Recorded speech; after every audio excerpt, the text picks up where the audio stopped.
I'd like to share something na alam kong hindi lang ako yata ang meron or nakaka-experience. Kung ano tinitingnan nyo ngayon, yan ay mga white shirt or sando na merong problema.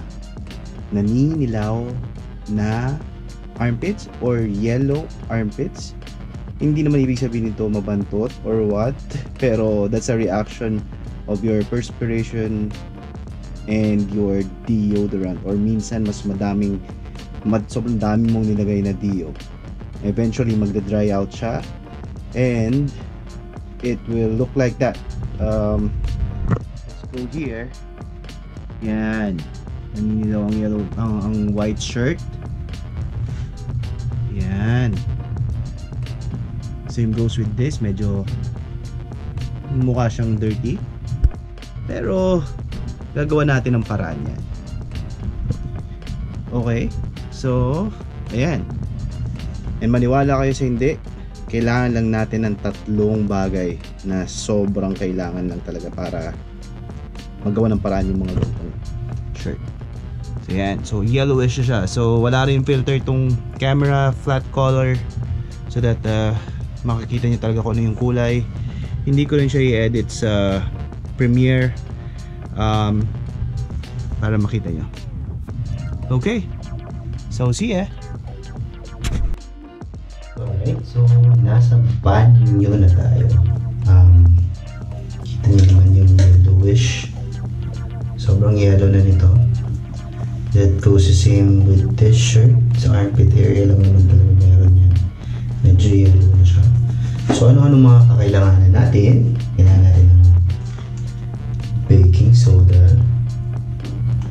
Okay.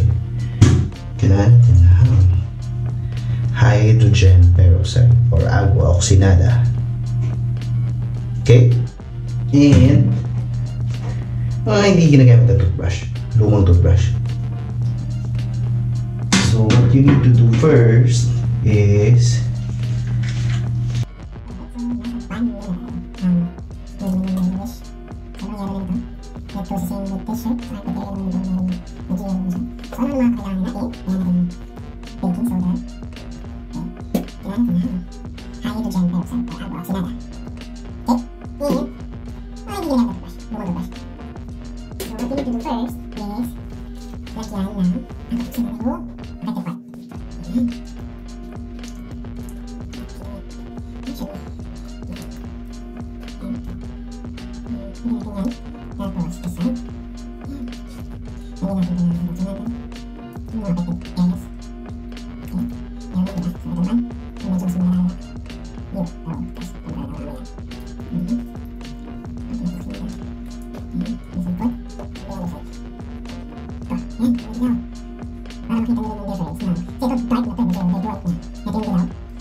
ibababad lang po natin yan ng overnight lang natin ibababad.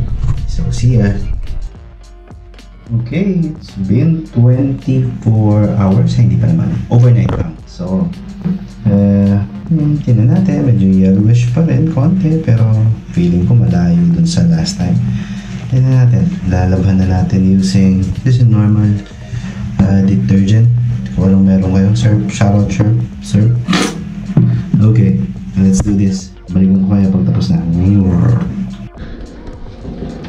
Okay, nabalnawan na natin. Now it's time to hang.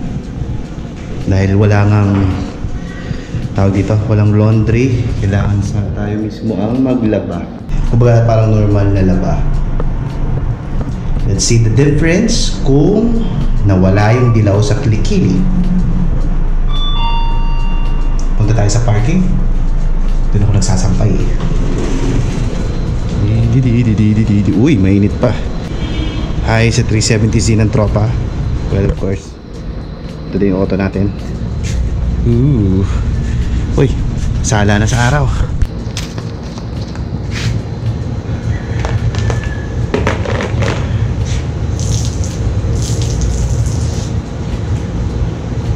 Uy, medyo looks promising, guys. Looks promising. Kita niya. Aha. Looks promising. Hintayin natin pag natuyo.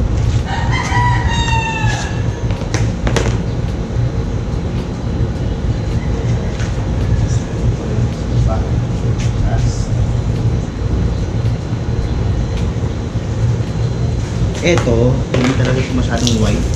Kahit noon pang bago siya, hindi siya masyadong white. Pero bitin yung armpit area nito, gold na ito nung nakaraan. Tingnan nyo.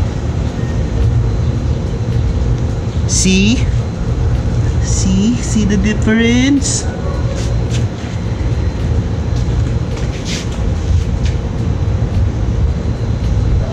Pumuti siya, guys. Pumuti.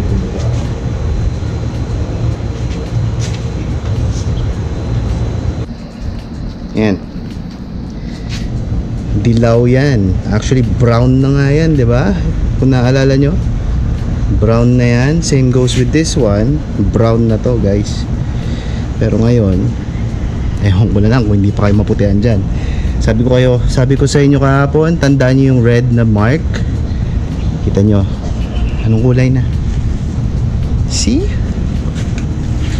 Yan. Tingnan natin pag natuyo. Yan. So, let's just check pag natuyo na. Mainit na dito. Sampay lang namin yung iba pang pwede sampan. So, ayun. Let's check mamaya pag natuyo. Alright. So, natuyo na siya, guys. Excited na ba kayo? Excited na ba kayo? There it is. The red mark. Asan na yung dilaw? Wala na pong dilaw yan, friends. Wala pong dilaw. Right? It's all white. White. Let's go here. White din. Walang bakas. And yung malala, yung medyo brown na, wala na siyang brown. Here. Ayan o. Okay ba? So minsan sasabihin nila kaya ng zone rocks. Siguro, pero this is the easiest way for me.